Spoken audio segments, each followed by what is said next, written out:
Hello, my students. My name is Phạm Thái Bình, an English teacher from Level 8 Junior High School, Bình Thạnh District. Xin chào tất cả các bạn.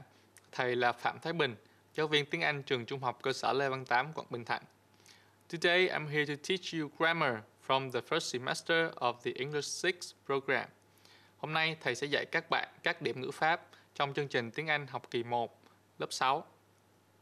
And the lesson of today is Theme 3, Present Progressive. Bài học ngày hôm nay là về thì hiện tại tiếp diễn. When do we use the present progressive? Vậy khi nào thì chúng ta dùng thì hiện tại tiếp diễn hả các bạn?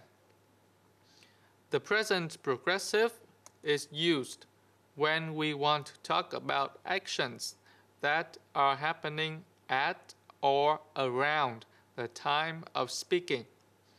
Thì hiện tại tiếp diễn được dùng để nói về những sự việc xảy ra ngay tại hoặc gần thời điểm được nói tới. In the present progressive tense, we usually see these time expressions: now, right now, at present, at the moment, at this time, these days, today, and etc. Khi sử dụng thì hiện tại tiếp diễn, chúng ta thường thấy những cụm từ chỉ thời gian như bây giờ, ngay bây giờ, ở hiện tại, ngay giây phút này, vào thời gian này, những ngày gần đây, ngày hôm nay, vân vân. So, how do we use the present progressive in different sentences? Vậy chúng ta sử dụng thì hiện tại tiếp diễn trong những kiểu câu khác nhau như thế nào nhỉ các bạn? Tương tự như thì hiện tại đơn, chúng ta cũng có 3 kiểu câu cơ bản trong thì hiện tại tiếp diễn. In affirmative sentences, we start the sentence with a subject, then we add the verb to be, and the main verb with ing. For example, he is doing his homework now. Trong câu khẳng định, ta bắt đầu câu với chủ ngữ, sau đó thêm động từ to be phù hợp, và quan trọng nhất là động từ chính ta thêm in. Ví dụ, cậu ấy đang làm bài tập về nhà. He is doing his homework now. In negatives, we add the word not between the be verb and the main verb. For example, he is not doing his homework now. Với câu phủ định, ta thêm từ not vào giữa động từ be và động từ chính trong câu. Ví dụ, cậu ấy không có đang làm bài tập về nhà. For questions, the verb to be is put at the beginning, then followed by the subject and the main verb with ing. We answer with yes, subject plus be, or no, subject plus be not. Với câu hỏi, động từ to be được đưa lên đầu câu, tiếp theo sau là chủ ngữ và cuối cùng là động từ thêm in. Ta trả lời câu hỏi dạng này với yes hoặc no theo cấu trúc như trên. For example, is he doing his homework now? Yes, he is, or no, he isn't. Ví dụ, có phải cậu ấy đang làm bài tập không? In the present progressive tense, when we add ing to the main verb, we have to follow a few spelling rules. Let's take a look at them. Khi sử dụng thì hiện tại tiếp diễn, ta phải thêm in vào sau động từ chính trong câu. Và để làm được điều này một cách chính xác, chúng ta phải nhớ các quy tắc đánh vần sau đây. Rule number 1. With most verbs, we simply just add ing after them. For example, watch becomes watching. Quy tắc đầu tiên, với đa số các động từ, ta chỉ cần thêm in vào sau động từ đó. Ví dụ, động từ watch, xem. Khi muốn nói đang xem, ta chỉ cần thêm in, watching. Rule number 2. With verbs ending in the letter E, we remove the letter E before adding ing.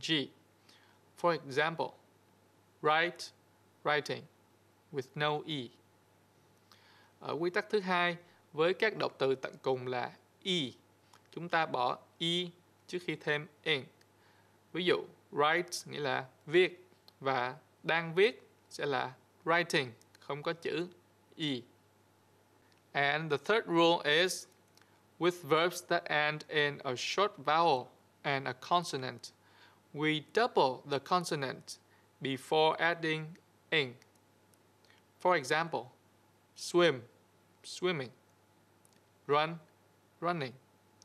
Và quy tắc thứ ba, với các động từ tận cùng là một nguyên âm ngắn và một phụ âm, ta gấp đôi phụ âm trước khi thêm ing.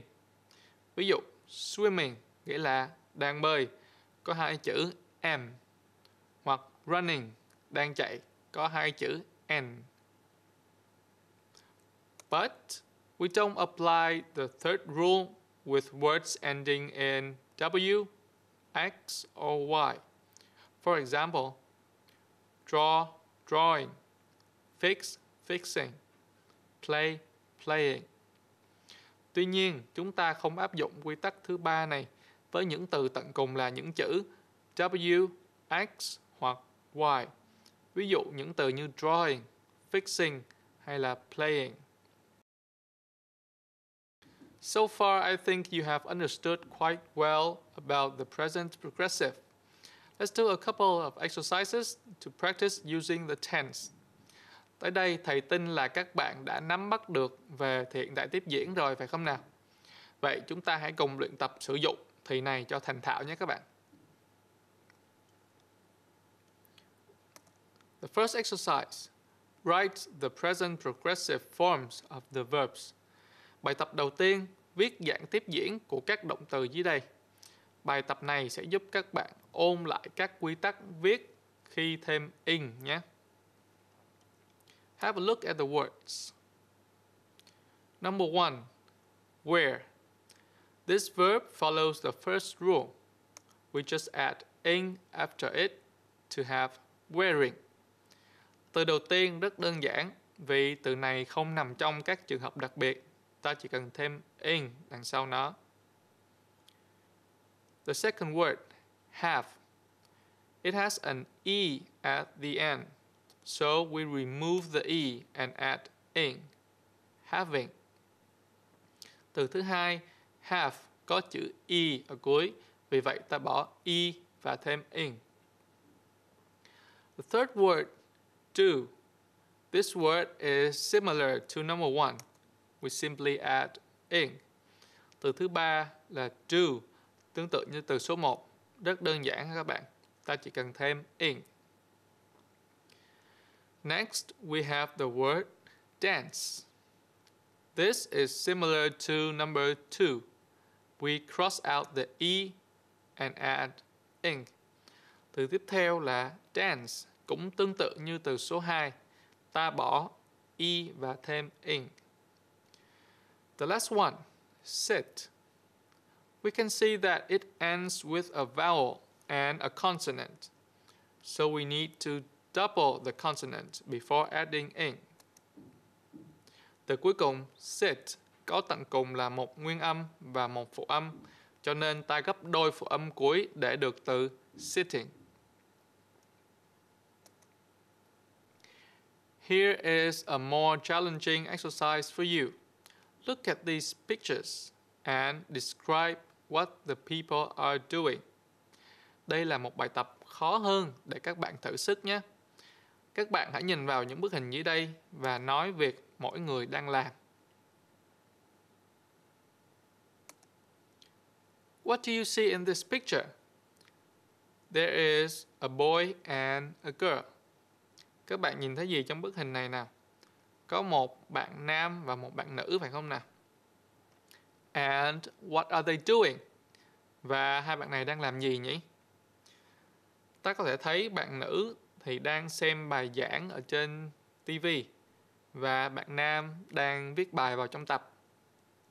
So we can say that The girl is watching a lesson on TV, and the boy is writing on his notebook.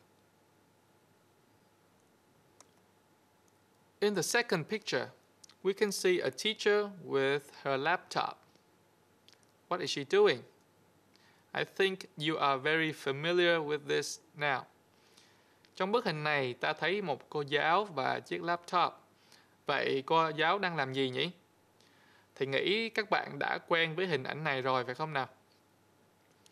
So we can write, the teacher is talking to her students online.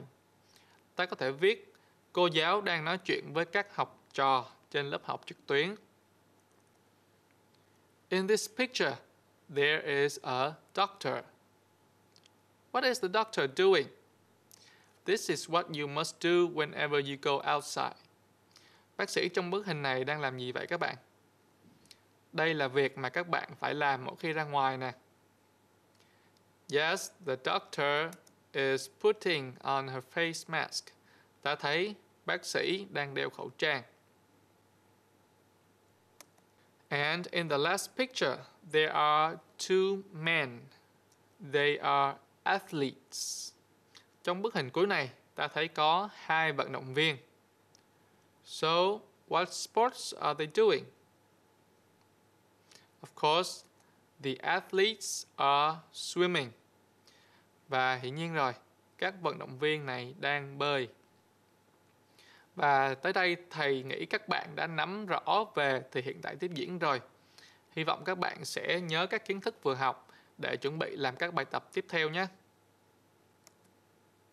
So far, you have learned with me two tenses, the present simple and the present progressive. Tới buổi học ngày hôm nay, các bạn đã cùng thầy học hai loại thì trong tiếng Anh, đó là thì hiện tại đơn và thì hiện tại tiếp diễn. To review these tenses, let's go over their main differences. Then do a little practice together. Để ôn lại các thì này, hãy cùng nhìn lại những điểm khác nhau của chúng. Sau đó làm các bài tập củng cố nhé các bạn. Alright. One difference between the tenses are in their use. We use the present simple for facts or repeated actions, and the present progressive for actions that are happening now. Một điểm khác biệt giữa hai thì này là thì hiện tại đơn được dùng để nói về những sự thật hoặc hành động lặp đi lặp lại, những thói quen. Còn thì hiện tại tiếp diễn dùng để nói về những hành động đang xảy ra gần thời điểm nói. Another difference lies in the way we use time expressions in these tenses. Điểm khác biệt còn lại nằm ở cách chúng ta sử dụng các cụm từ chỉ thời gian với các thì này. In the present simple, we usually see phrases like often, never, every day, or on the weekends. With the present progressive, phrases like now, today, at the moment, or right now are usually used. Ở thì hiện tại đơn, ta thường thấy các cụm từ như thường xuyên, không bao giờ, mỗi ngày hoặc vào các dịp cuối tuần. Còn với thì hiện tại tiếp diễn, những từ như bây giờ, vào hôm nay, ngay lúc này thường được sử dụng. Now, it's time for you to do a few exercises to really get hold of the present simple and progressive. Để các bạn thực sự nắm rõ và sử dụng được hai thì hiện tại đơn và tiếp diễn, chúng ta cùng làm một vài bài tập nhé. Look at the photos and complete the sentences. Use the present simple or the present progressive. Các bạn nhìn vào những bức hình và hoàn thành các câu sau. Sử dụng dạng hiện tại đơn hoặc tiếp diễn của các động từ cho sẵn. Here is the first photo. Charlotte is a music student. Number 1, we see the phrase every day, and before number 2, the phrase at the moment. So we can write she practices every day, but at the moment she is relaxing. Chúng ta thấy sau từ số 1 có cụm every day, nghĩa là mỗi ngày. Và trước từ số 2 có cụm at the moment, nghĩa là ngay lúc này. Vậy từ số 1 ta chia thì hiện tại đơn practices. Và từ số 2 ta chia thì hiện tại tiếp diễn is relaxing. The next photo is about Pat. Pat is a footballer. We have number 3. He plays football 5 days a week. And number 4. But today he is playing basketball. Bức hình tiếp theo này ta có Pat là cầu thủ bóng đá. Anh ấy chơi đá bóng 5 ngày mỗi tuần. Đây là một hành động lặp đi lặp lại hay là một thói quen của Pat. Vì vậy, từ số 3 ta dùng thì hiện tại đơn plays. Từ số 4 ta thấy cụm từ but today, chỉ sự thay đổi đang xảy ra vào ngày hôm nay, nên ta dùng thì hiện tại tiếp diễn is playing. And in this photo, we have Melanie, a tour guide. We see the word now after number 5 and usually before number 6. So we can write Melanie is chatting in Spanish with a tourist now. But she usually speaks English. Bức hình cuối cùng ta thấy Melanie, một hướng dẫn viên du lịch, đang nói chuyện với du khách. Ta có chữ now, nghĩa là bây giờ, ở vế đầu tiên, nên ta dùng hiện tại tiếp diễn is chatting. Ở vế tiếp theo, ta thấy chữ usually, nghĩa là thường xuyên, thông thường. Vì vậy, đây là dấu hiệu của thì hiện tại đơn. Ta chia động từ ở dạng hiện tại đơn là speaks. And to wrap things up, let's finish this short quiz, everyone. Và để kết thúc bài học ngày hôm nay, các bạn hãy cùng thầy làm một vài câu hỏi trắc nghiệm nhanh nhé. Choose the best answer for each sentence. Number 1. He not swim well. We have A. Isn't swim. B. Doesn't swim. C. Doesn't swims. And D. Don't swim. The subject here is he, and swim is an ordinary verb, so we use doesn't and the infinitive form of swim. He doesn't swim well. Câu số 1, chúng ta có chủ ngữ là he và swim là một động từ thường.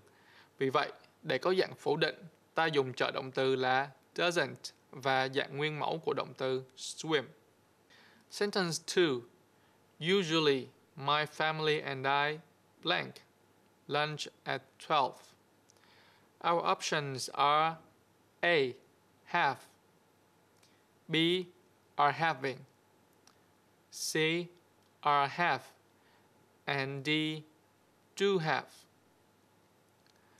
There are 2 key points here. First, the word usually means we use the present simple.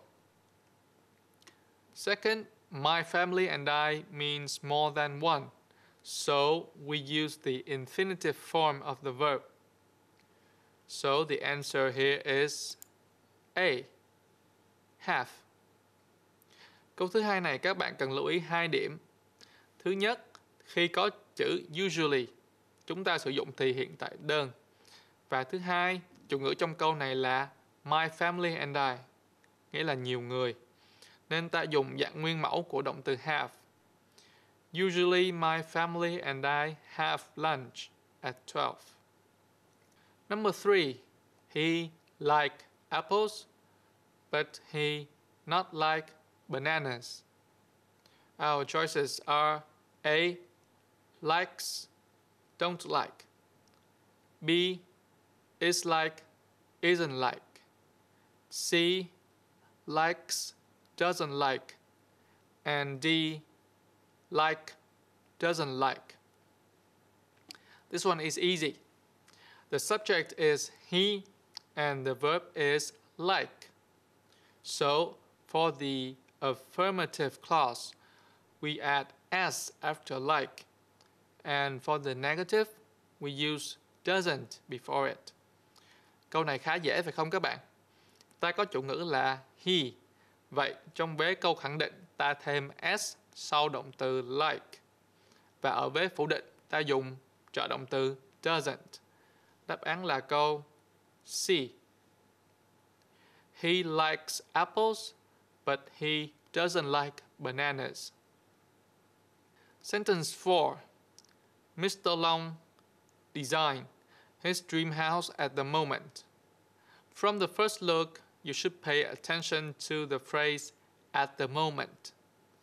This is a time expression often used in the present progressive. Khi nhìn vào câu này, các bạn sẽ chú ý ngay tới cụm từ at the moment, là cụm từ chỉ thời gian thường được sử dụng ở thì hiện tại tiếp diễn. So that leaves us with the only correct answer, D. Is designing. Vậy chúng ta có một câu trả lời đúng duy nhất, đó là câu D. Mr. Long is designing his dream house at the moment. Number 5. Jason studied in London, but he not live there. This one is a little tricky, so please listen carefully. Câu số 5 này hơi khó hơn một chút. Các bạn chú ý lắng nghe nhé các bạn. The first verb should be in affirmative form, and the second in negative. Therefore, we can cross out options C and D. Chúng ta thấy từ đầu tiên ở dạng khẳng định và từ thứ hai sẽ ở dạng phủ định. Do đó, ta loại được hai đáp án C và D. Now we know that Jason doesn't live in London. We can say he does not always study in London. So we can use the present progressive there. Bây giờ ta đã biết là Jason không sống ở London. Vậy không phải là anh ấy lúc nào cũng đi học ở London, mà chỉ đang học ở thời điểm này. Do đó, ta dùng thì hiện tại tiếp diễn cho động từ study. Và đáp án là câu B. Jason is studying in London, but he doesn't live there. The last sentence of today. Hannah go to the bookshop now because she wants to buy some books. For the first verb, we can see the word now after that, so it should be in the present progressive. And for the second verb, it goes after wants to, so it must be infinitive. Với câu cuối cùng này, sau động từ đầu tiên ta có thể thấy chữ now, nên ta chia động từ ở thì hiện tại tiếp diễn. Và động từ thứ hai đi sau cụm từ wants to. Vì vậy nó phải ở dạng nguyên mẫu. Và ta chọn đáp án là câu A. Và viết câu này lại như sau. Hannah is going to the bookshop now because she wants to buy some books. And this is it, the end of our lesson. Today we've learned about the present progressive tense. I hope this has been a meaningful lesson to you. Vậy là hết bài học của chúng ta kết thúc tại đây. Hôm nay chúng ta đã cùng học về thì hiện tại tiếp diễn. Và thầy hy vọng bài ngày hôm nay có thể giúp ích cho các em trong việc học tiếng Anh. Thank you for your attention. Goodbye and see you again. Xin chào tạm biệt và hẹn gặp lại các em.